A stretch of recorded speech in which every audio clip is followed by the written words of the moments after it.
마가복음 1장 16절부터 20절까지 말씀을 한 절씩 교독하시겠습니다.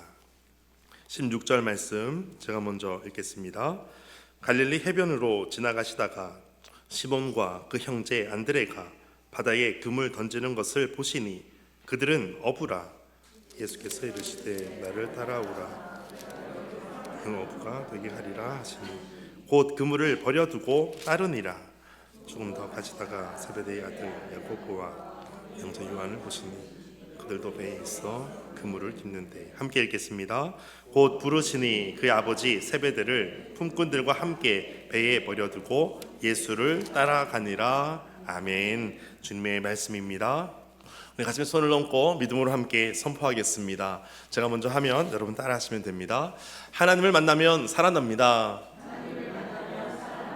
예수님을 믿으면 행복합니다. 성령님이 임하면 가능합니다. 할렐루야. 아멘. 선포하신 대로 되실 줄 믿습니다. 여러분 인생에 가장 큰 변화를 주고 또 변화를 주고 싶은 분이 계신다면 여러분이 어떤 결정을 하게 될 텐데, 그 결정을 할 때 어떤 것이 작용해서 여러분이 결정을 잘할 수 있도록 돕도록 하겠습니까? 어떤 사업을 시작하거나 또 어떤 학원을 진학을 하거나 또 새로운 일들을 계획하고 있을 때 그 결정을 잘하기 위해서 우리가 가장 신경 쓰는 부분은 후회하지 않는 결정을 하기 위한 그 한 가지가 있을 것입니다. 그래서 우리는 인생에서 갈림길이 계속해서 놓여지게 됩니다. 산을 넘어서 이제는 끝나는 줄 알았는데 또 산이 있고 더 큰 산이 또 기다리고 있습니다. 또 큰 산을 넘다 보니까 이제는 나지막한 산은 쉽게 넘을 수도 있다라는 그러한 담력도 생기게 됩니다. 우리는 선택을 할 때마다 여러분 하신 선택 중에 어떤 선택이 가장 잘한 선택이라고 생각하십니까? 여러분에게 선택한 부분에 있어서 내가 이 선택만큼은 정말 잘했구나라고 하는, 정말 후회하지 않는 그런 선택이 분명히 있을 것입니다. 또 반대가 되는 것도 있겠죠. 내가 이것을 선택했기 때문에 내가 가장 힘들었다, 가장 후회스럽다 하는 선택이 있을 것입니다. 여러분, 우리가 하는 선택 중에는 그것이 잘할 수도 있고 못할 수도 있지만 우리는 그 선택을 잘하는 선택이 되기 위해서 또한 열심히 노력하게 될 것입니다. 기쁨이 되는 것이 있고 또 감사가 되는 것이 있고 또 후회가 되는 것이 있고 또 실망스러운 경우도 있고, 그 어떤 선택 때문에 사람과의 관계가 틀어지는 경우도 있고 아픔과 상처를 가질 때가 있을 것입니다. 그런데 우리 인생 가운데 가장 좋은 선택이라면 아마 예수 그리스도를 만난 그 부분이라고 생각이 될 것입니다. 여러분 그렇게 생각이 되십니까? 여러분, 새가족들에게 가장 중요한 만남은 무엇입니까? 하면서 강의를 할 때가 있습니다. 그것은 바로 예수 그리스도와의 만남입니다. 여러분, 예수님을 만나는 그 시작이 이미 오랜 전에 하나님과의 깊은 사귐, 만남이 시작된 분이 있고, 이제 만난 지 얼마 안 된 수주 아니면 몇 주 정도, 몇 개월 정도 되는 분도 있을 것입니다. 그런데 예수님을 만나는 것, 여러분 인생에서 가장 중요한 만남이 될 줄 믿습니다. 또 중요한 것이 있습니다. 좋은 믿음의 공동체를 만나는 것입니다. 우리가 함께 예배하고 함께 기도하는 공동체, 함께 하나님의 비전을 꿈꾸고 하나님께서 세우신 교회를 세워가는 공동체, 하나님께서 주시는 은사를 가지고 같이 나눌 수 있는 그런 믿음의 공동체, 이 공동체를 만나는 것이 가장 중요한 것입니다. 예전에 다른 곳에서 사역을 할 때 이렇게 말씀하시는 분이 있었습니다. 교회를 이제 새로 옮기시고 오신 분인데 그분이 장로님이셨어요. 그리고 하시는 말씀이 이렇게 말씀하시더라고요. 교회를 옮기는 것이 목사님 새로 결혼하는 것 같습니다. 이렇게 말씀하시는 거예요. 교회를 옮기는 것이 정말 쉽지 않습니다. 정말 힘들고 중요한 것입니다. 그런데 여러분, 우리가 지나고 나서 보니까 정말 잘한 선택이 있습니다. 그리고 예수님을 만나는 것, 좋은 공동체를 만나는 것, 그것이 굉장히 중요합니다. 저는 우리 모든 믿음의 공동체가 후회 없는 가장 잘한 선택이 되실 줄 믿습니다. 여러분, 예수님 믿기로 결정했으니까 내가 예수님을 선택했다고 생각하는 경우가 많습니다. 그런데 여러분 잘 생각해 보십시오. 오늘 본문을 잘 보시면 제자들이 예수님을 선택한 것이 아니라 예수님이 제자들을 선택하고 계셨습니다. 그래서 우리가 예수님께서 나를 부르시고 나를 선택하시고 나를 자녀 삼으시고 나를 복음 전도자로 세워주신 것을 우리는 더 많은 감사가 있게 되고, 이것을 우리는 한 가지로 표현하는 것이 있는데 한번 따라해 보실까요? 은혜. 이것이 은혜라는 것입니다. 내가 하나님을 선택했다면 나의 어떤 자랑, 나의 어떤 자랑으로 그렇게 자랑하게 될 것입니다. 그런데 내가 한 것이 아니라 내가 하나님에 의해서 그렇게 선택을 받았다면, 선택받음을 당했다면, 그래서 나타나는 것이 감사가 있는 것입니다. 감사는 내가 하지 않았기 때문에 감사가 있는 것입니다. 내가 열심히 수고했어요. 그리고 거기에 대한 보상을 받았어요. 거기에도 감사가 있을 것입니다. 그런데 아무런 수고도 하지 않았는데 어떤 보상을 받게 돼요. 그것을 은혜라고 하는 것입니다. 그래서 은혜는 다른 말로 보면 원어적으로는 카리스, 바로 은혜라는 뜻입니다. 거기서부터 나온 단어가 바로 은사라고 하는 카리스마라는 단어가 나옵니다. 그것은 바로 선물이란 뜻입니다. 우리가 하나님으로부터 은혜를 받고 은사를 받았다는 것은 바로 선물을 받은 것입니다. 여러분, 크리스마스가 되면 많은 연인들이 서로 선물을 주고받고 교환하는 식을 많이 합니다. 또 학생부에서도 그런 선물을 교환하는 식을 많이 하게 됩니다. 그렇게 되면 선물 주고받는 것이 크리스마스인가, 그런 생각을 많이 하게 됩니다. 여러분, 선물 주고받는 것, 그것은 왜 그것을 하게 될까요? 그 유래를 보면 산 세인트 니콜라스가 선물을 주는 것이 있었어요. 남모르게 주는 선물이 있었습니다. 그러다 보니까 성 니콜라스가 주는 그 선물, 그것을 기념해서 산타 클로스, 세인트 니콜라스가 나온 것이죠. 그래서 크리스마스는 선물을 주고받는 것처럼 많이 인식이 되지만 사실은 그렇지가 않습니다. 크리스마스는 예수 그리스도를 예배하는 것입니다. 예수 그리스도의 만남을 기억하고 감사를 드리는 것이 바로 크리스마스입니다. 예수님께서 처음 제자들을 부르시는 장면이 오늘 본문에 나타납니다. 시몬 베드로를 부르시고, 안드레를 부르시고, 야고보를 부르시고, 요한을 부르시고, 제자들 한 사람 한 사람을 부르십니다. 예수님께서 모르던 사람을 예수님을 만나게 하시고, 예수님께서 찾아가 주시고 그들을 불러주십니다. 이것이 바로 하나님의 은혜의 손길이었습니다. 예수님께서 그들을 부르셨다고 하는 것, 내가 예수님을 선택한 것처럼, 내가 후회 없는 결정을 한 것처럼 보이지만 실제로는 예수님께서 먼저 나를 부르셨다라는 것입니다. 내가 지금 이 자리에 예수님 믿고 구원받는 자녀로 살아가는 것, 내 공로가 아니라 하나님의 은혜라는 것을 먼저 보는 것입니다. 예수님께서 먼저 나를 보셨고, 예수님께서 먼저 나를 만나 주셨고, 먼저 말을 걸어 주시고 손을 내밀어 주시고, 모든 주도권이 나에게 있는 것이 아니라 하나님께 있음을 말씀하는 것입니다. 그러므로 우리의 모든 부르심에 대해서 우리가 반응하는 것이 바로 순종이라는 것입니다. 순종하는 사람들은 불평하지 않습니다. 순종하는 사람들은 투덜거리며 따라가지 않습니다. 순종하는 사람은 감사 플러스 기쁨이 있습니다. 내 안에 기쁨이 넘치는 것, 감사가 넘치는 것, 그것은 한 가지가 가능할 때, 바로 순종이 있을 때 가능해지는 것입니다. 여러분, 예수님께서 이 땅에 오셨을 때 예수님께서 여러분을 부르시는 그 구원의 자리로 초청하십니다. 그리고 상을 차려주시고 우리가 먹을 수 있도록 해주십니다. 이 구원의 자리에 우리를 부르시고 나를 하나님의 자녀로 삼아주십니다. 이것을 아는 것이 은혜라는 것입니다. 근데 우리의 신앙생활에서 가끔 질문할 때가 있죠. 누가 불렀는지, 누가 선택했는지가 뭐가 그렇게 중요합니까? 내가 지금 예수님 믿고 있는 것, 현재가 중요한 것 아닙니까? 이렇게 질문할 수도 있을 것입니다. 그런데 이 누가 먼저 선택을 했는가가 왜 중요하냐면, 우리의 신앙생활에서 가장 중요한 부분이 바로 이것입니다. 왜냐하면 우리의 신앙생활 할 때 내가 주님을 고백하는 것이 없이 주님 좀 나를 좀 따라와 주세요 하고 신앙생활 하는 것과 너무나 차이가 나기 때문에 그렇습니다. 내가 어떤 일을 하기 위해서, 내가 무슨 일을 벌이기 위해서 주님 좀 나를 좀 따라와 주세요 라고 하는 것은 내가 주인에 대해서 예수님을 좀 따라오도록 하는 것이죠. 그런데 오늘 본문에 보면 예수님께서 제자들을 선택하는 모든 주도권을 가지고 계셨다는 것은 내가 주님께 순종해서 따라가야 된다는 것을 말씀하는 것입니다. 여러분, 우리는 함께 고백하는 공동체로 모여 있습니다.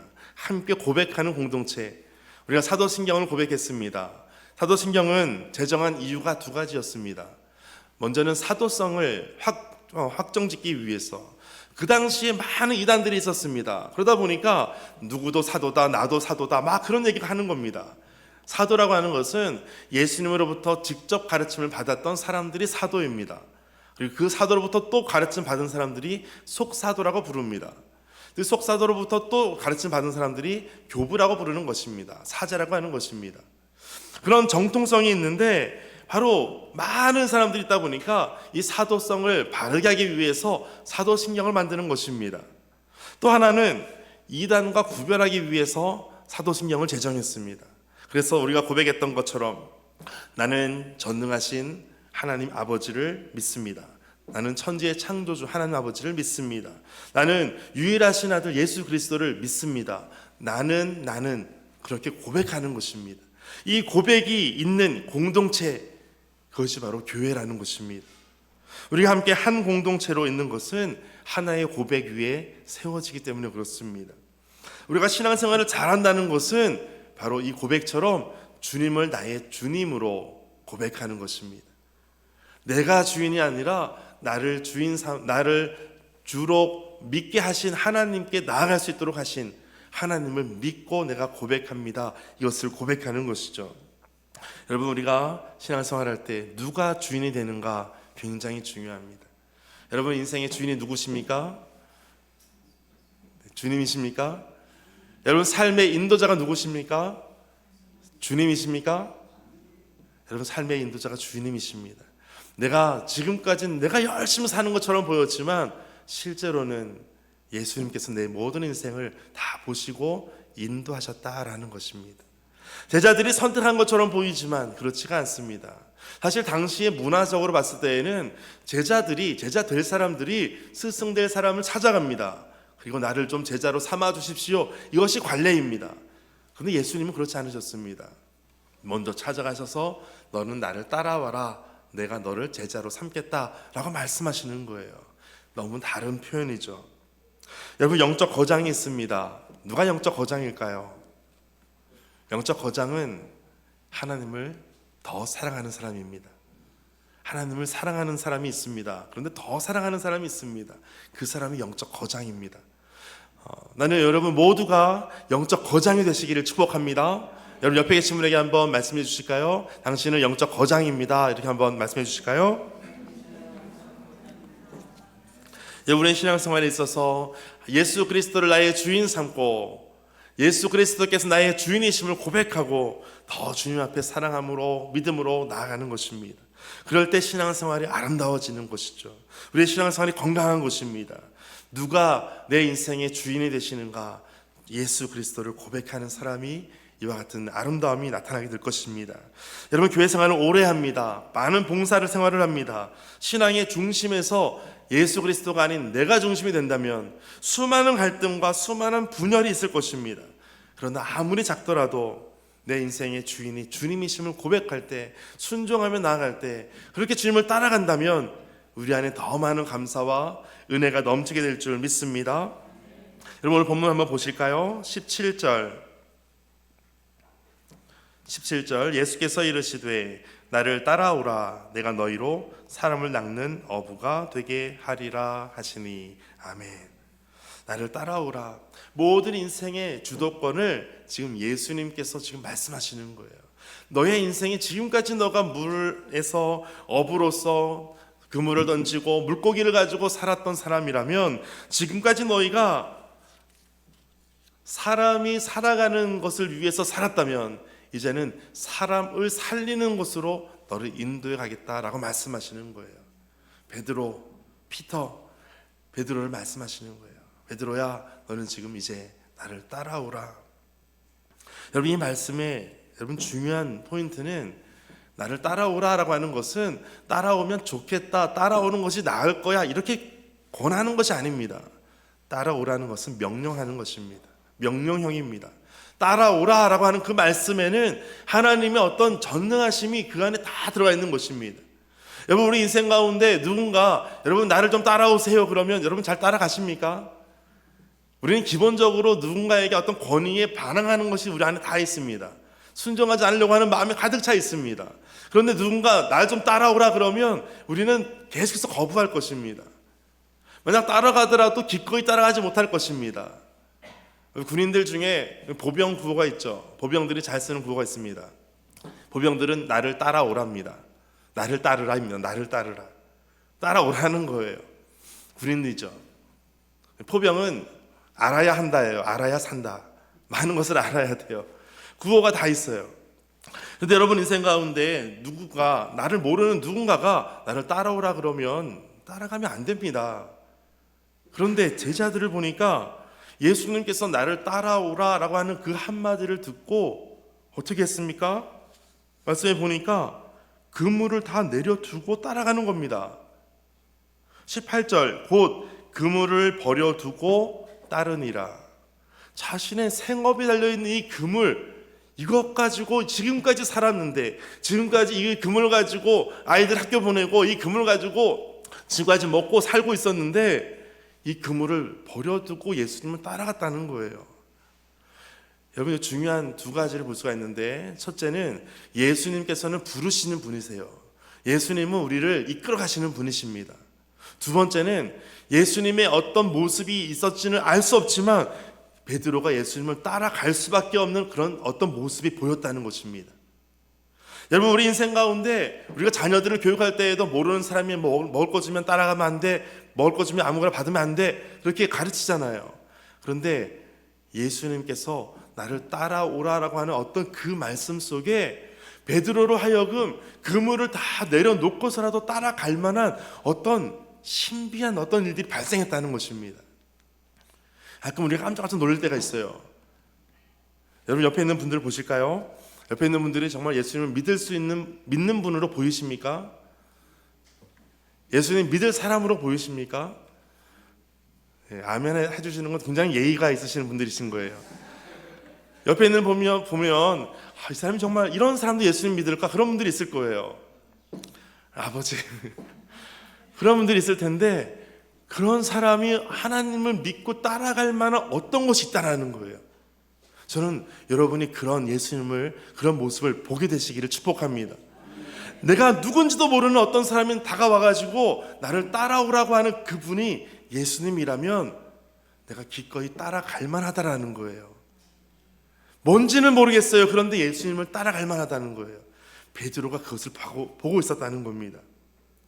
예수님의 어떤 신적인 능력이 당연히 있었겠죠. 그런데 베드로가 그가 선택한 것처럼 모든 모습이 보이지만 하나님의 그 모든 것을 압도할 만한 그러한 모습이 지금 그 안에 있었다는 것을 발견해야 된다는 것입니다.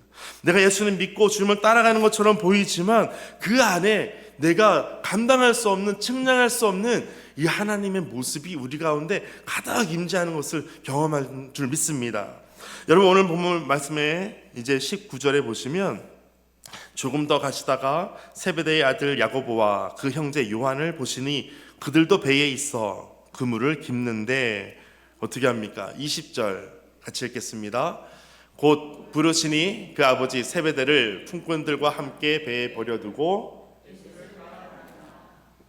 아멘.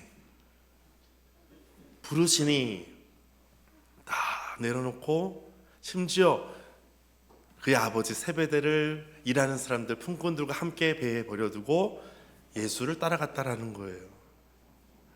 아니, 기독교가 효를 굉장히 강조하는데 10계명 중에서도 1부터 4계명까지는 하나님과의 계명이고 5부터 10계명까지가 사람과의 계명인데 그 중에 제일 처음 나온 5계명이 내 부모를 공경하라 라는 계명을 하고 있는데, 예수님께서 부르시니까 아버지를 품꾼들과 함께 배에 버려두고 따라갔다는 거예요. 여러분, 이것을 어떻게 이해하면 좋겠습니까? 예수님이 이단인가? 요즘에 말하는 거 이단처럼 다 버려두고 가족 뭐 다 내팽개치고 그렇게 하는 것인가? 그렇진 않습니다. 그가 세베대 아들 야고보와 요한이 예수님을 따라갈 만한 어떤 모습이 있었다는 거예요. 이것이 중요하다는 겁니다. 내가 주님을 믿고 따라가는 데에 내가 정말 후회할 수 없을 만큼의 그러한 모습이 지금 예수님께 있다는 것을 여러분 기억하게 되시기를 바랍니다. 여러분, 우리 인생의 주인을 내가 아니었구나라는 것을 이제 깨닫게 되는 거예요. 내가 지금 먹고 사는 것이 이 그물에 있는 것이 아니라는 것을 깨닫게 되는 거예요. 내가 지금 열심히 살아서 어떤 일을 했기 때문에 살았다는 것이 아니라는 것을 이제는 깨달은 거예요. 한 가지를 기억하는 겁니다. 내 인생의 주인이 예수님이구나라는 거예요. 여러분, 우리 사고에 완전한 변화를 주는 것입니다. 내 인생의 주인은 예수님이라는 것을 우리가 어떻게 알 수 있습니까? 일을 하면 할수록 내가 아니라 예수님이 드러나는 사람이 있어요. 내가 열심히 일을 하고 있어요. 그런데 드러나는 것이 내가 아니라 예수님인 분이 있어요. 그 사람이 바로 내 인생의 주인은 예수님임을 고백하며 사는 사람입니다. 또 물질에 손해보는 사람도 있잖아요. 내가 무엇인가 헌신하는 거 있어요. 내가 뭔가 희생하는 것처럼 보여요. 내가 그것을 해야 될까 말까 갈등할 수 있어요. 근데 그것을 기꺼이 하는 사람들이 있어요. 내가 손해봐도 하는 사람들이 있어요. 그리고 예수님을 드러내는 거예요. 내 주인이 누군지를 고백하는 것입니다. 내가 지금 학생으로서 열심히 공부하고 있어요. 내가 시험을 준비하고 있어요. 그리고 내가 열심히 공부했으니까 이 성적을 거두었다가 아니라 내가 기도하면서 하나님의 영광을 위해 사는 사람이 있어요. 그런 학생들이 있어요. 저는 우리 파워웨브 학생들이 다 그런 하나님의 영광을 위해 사는 믿음의 사람들 되시기를 축복합니다. 여러분, 또 우리 인생 가운데 우리 인생의 주인이 예수님을 고백하는 사람들은 자신이 가지고 있는 것으로 사는 것이 아닙니다. 자신이 가지고 있는 것이 없어도 하나님의 그 숨은 보화를 가지고 살아가는 사람들입니다. 내 안에 있는 가지고 있는 주머니가 아니라 하나님의 영광, 하나님의 나라를 위해 사는 사람들이에요. 그것이 인생의 주인이 하나님임을 고백하는 것입니다. 내가 자존심으로 사는 것이 아니에요. 내 자존감을 하나님 앞에서 세워주실 것을 믿고 더 주님 앞에 나아가는 거예요. 내 어떤 오기로 사는 것이 아니에요. 악으로 사는 것이 아니에요. 하나님을 믿음으로 사는 것입니다. 그래서 믿음으로 살아가는 사람들이에요. 내 인생의 주인이 하나님이심을 고백하며 사는 것입니다. 내가 만약 예수님을 내가 선택했다면 모든 것이 나 중심으로 들어갈 것입니다. 모든 것이 다 나만 드러나야 돼요. 나만 잘나야 돼요. 나만 높임을 받아야 돼요. 그런데 그렇지 않다라는 거예요. 예수님을 영접한 사람들은 하나님의 영광을 위해서 사는 것입니다. 하나님의 영광을 위해 사는 것이 어떤 것입니까? 하나님의 영광을 신학자들도 설명하기가 쉽지가 않습니다. 여러분, 옆에 있는 분들에게 한번 말씀해 주실까요? 한번 이렇게 인사할까요? 당신을 만나 뵙게 돼서 영광입니다. 이렇게 한번 인사하실까요?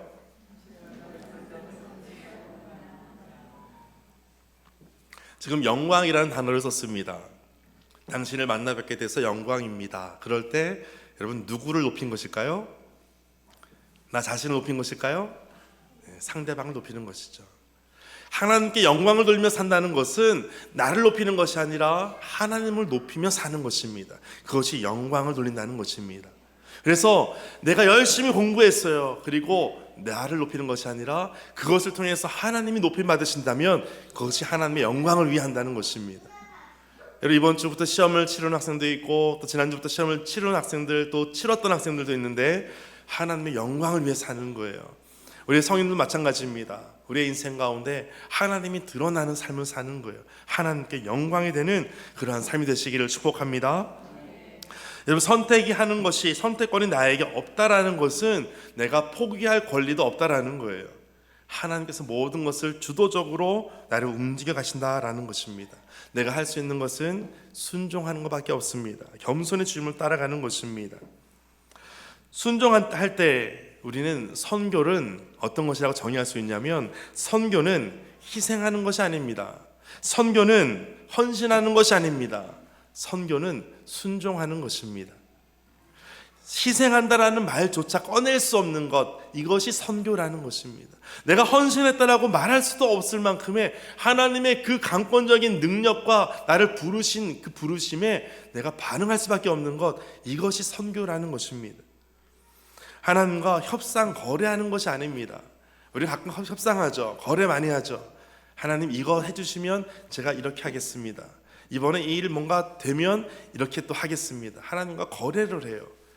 그래서 조금 거래하면 조금 더 나아가고, 많이 거래하면 많이 나아가고, 뭔가 협상하는 것처럼 그렇지가 않습니다. 우리가 주님 앞에 나아가는 것은 믿음으로 순종하고 나아가는 것입니다. 모든 것을 다 하나님께 맡겨드리고 나아갈 때 하나님의 은혜가 넘치게 되고 우리에게는 감사와 기쁨이 넘치게 되는 것입니다. 예수님께서 우리를 선택하시고 부르신 이것을 여러분 잊지 마시고 나아가게 되시기를 바랍니다. 예수님께서 나를 따라오라 라고 했던 그 말씀은, 따라오라라고 하는 이 헬라어에는 길이라고 하는 뜻이 있습니다. 그러니까 따라오라 하는 그 길을 따라서 나를 오라는 것이에요. 여러분, 눈이 많이 왔을 때가 있었습니다. 우리 최근에도 눈이 많이 왔었죠. 저 아침에 출근할 때 보면 눈을 밟고 오게 되는데 사람들이 잘 다니지 않는 길은 눈이 그대로 쌓여 있습니다. 그런데 누군가 먼저 간 사람이 있어요. 발자국이 있어요. 그럼 제가 어떻게 합니까? 다른 사람이 밟았던 발자국을 따라 같이 밟는 거예요. 길을 따라가는 겁니다. 나를 따라오라 라는 것은 그 길을, 예수님이 밟으셨던 그 길을 그대로 밟고 오라는 거예요. 밟고 가다 보니까 이제 길이 좀 더 많아졌어요. 보니까 발자국이 많아졌어요. 그래서 제가 어떻게 걸었냐면 제가 눈이 밟히지 않은 곳을 밟았어요. 왜냐하면 예수님이 따라가는 길을 따라가는 것처럼 가다가 이제는 다음 따라올 사람들을 위해서 다시 길을 만들고 있었어요. 여러분, 예수님 따라가는 그 길을 따라가는 거예요. 그리고 또 다음 따라올 사람들을 위해서 또 길을 만드는 것입니다. 가장 첫 번째는 예수님이 그 길을 따라가는 거예요. 그 사람이 바로 제자입니다. 바로 성도가 바로 그런 사람들입니다. 세상 사람들의 방법대로 살지 않고, 세상 사람들의 가치관대로 살지 않고, 세상 사람들의 세계관과 같지 않고 예수님 믿고 하는 그 삶의 방식이 있습니다. 삶의 목적이 있습니다. 변화와 목적을 가지고 살아가는 거예요. 내가 열심히 돈을 벌어도 마찬가지예요. 전에는 내가 이거 돈 벌어가지고 뭔가 잘 살아야지 다른 목적이 있었지만 이 목적을 다른 데 두는 거예요. 하나님께 두는 거예요. 오늘 본문에 17절, 예수께서 이르시되 나를 따라오라, 내가 너희로 사람을 낚는 어부가 되게 하리라. 나를 따라오라 라고 했을 때 베드로가 예수님을 따라갔어요. 그물을 다 버려두고 따라갔어요. 그런데 또 하나 우리가 알 수 있는 것이 이것입니다. 예수님께서 우리를 부르실 때 우리에게 목적을 두고 부르신다라는 거예요. 아무 계획 없이 부르지 않는다는 것입니다. 우리에게 이 분명한 목적을 가지고 우리 인생의 설계를 가지고 우리를 부르신다는 거예요. 그러므로 두려워하지 마십시오. 너무나 당황스러운 일이 있을 때, 또 예상하지 못한 일이 닥쳐올 때 여러분 두려워하지 마십시오. 하나님의 분명한 계획과 목적이 있다는 것을 기억하시기를 바랍니다. 여러분, 새로운 길을 선택하는 것은 예수님께서 내 인생의 길을 디자인하신다는 것을 믿고 나아가는 것입니다. 이것이 믿음이라는 것입니다. 그러므로 주님을 따라갈 때 필요한 것, 순종과 순종에 따른 믿음이라는 것입니다. 각자의 길은 다양합니다. 예수님께서 우리를 부르신 그 순종하며 나아갈 때 이제는 사람이 사는 데 목적을 두는 것이 아니라 사람을 살리는 데 목적을 두는 사람으로 바뀌어지게 되는 것입니다. 전에는 나를 위해 살았지만 이제는 다른 사람을 위해 사는 인생으로 바뀌어지는 것입니다. 여러분, 길을 바꿀 때 우리는 지금까지 갔던 길에서 이제는 벗어나야 됩니다. 우리 가는 목적지가 달라졌다면 이제는 새로운 길을 가야 되는 것입니다. 길을 가다가도 새로운 목적지를 가지고 찍고 가다가도 목적지가 달라졌다면, 길이 달라졌을 때 우리는 다른 길로 가야 됩니다. 우리의 삶의 목적이 달라졌기 때문에 그렇습니다. 여러분, 주님의 음성을 듣고 순종할 때 믿음으로 더욱더 반응하며 더 주님 앞에 나아가게 되시기를 주의 이름으로 축복합니다. 함께 기도하겠습니다.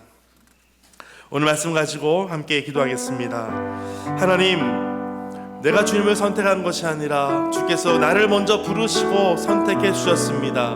내가 그물을 다 버려두고서라도 예수님을 따라갈 만한 그러한 믿음의 신실하신 주님께서 오늘 우리에게 말씀하실 때 우리가 마음에 결단하고 다짐하고 더 주의 말씀 따라 순종하며 믿음으로 나아가게 하여 주옵소서. 우리를 향한 놀라운 하나님의 계획이 있음을 믿고 더 주님을 신뢰함으로 나아가게 하여 주옵소서. 지금 우리의 눈앞에 보이지 않는다 할지라도 분명한 하나님의 목적과 하나님의 뜻이 있음을 믿고 끝까지 나아가게 하여 주옵소서. 함께 기도하겠습니다.